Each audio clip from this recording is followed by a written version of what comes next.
আসসালামু আলাইকুম, স্বাগত জানাচ্ছি সুপ্রভাত ঢাকার বিশেষ আয়োজন অগ্রযাত্রায়। বর্তমানে আন্তর্জাতিক যুদ্ধ পরিস্থিতিতে বাংলাদেশ অর্থনীতিতে কেমন প্রভাব পড়ছে?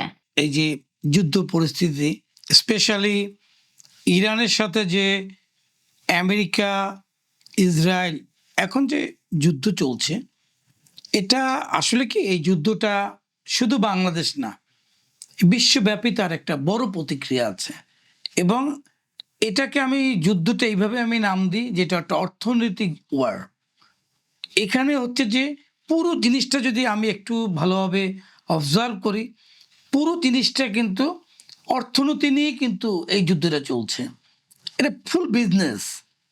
মাঝখান থেকে হাজার হাজার মানুষ মারা যাচ্ছে, হাজার হাজার মানুষের কর্মসংস্থান নষ্ট হচ্ছে এবং লাখ লাখ পরিবার আজকে পথে বসে যাচ্ছে।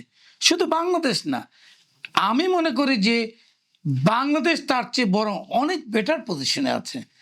আমরা যেহেতু অনেক কিছুই আমাদের আমদানির উপরে আমরা ডিপেন্ডেন্ট, সো এর তো একটা প্রতিক্রিয়া পড়বেই।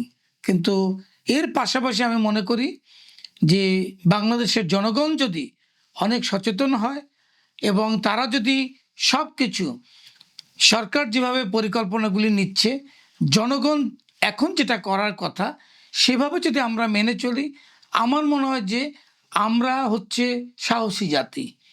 আমরা এই দুর্যোগকে কাটিয়ে উঠতে পারবো। আমাদের ঝড়, বৃষ্টি, বন্যা, প্রাকৃতিক দুর্যোগ নিয়ে আমরা বাঙালি জাতি। আমাদের স্বাধীনতায় আমরা যেভাবে, প্রতিটি মানুষ যেভাবে আমরা সাহসী পদক্ষেপ নিয়েছিলাম, আমরা ২৪-এর আন্দোলনে যেভাবে বাংলাদেশের প্রতিটা মানুষ যেভাবে দাঁড়িয়েছিল, আমরা দেশের তরে কিন্তু চাইলে কিন্তু সবাই সবসময় জ্বলে উঠি।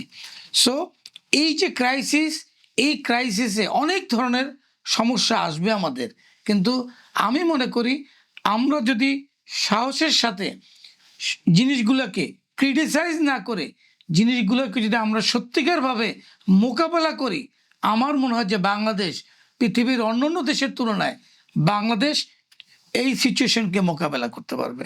আপনাকে অসংখ্য ধন্যবাদ আমাদেরকে সময় দেওয়ার জন্য। আপনার এবং গোল্ড সেন্স গ্রুপের জন্য রইল শুভকামনা।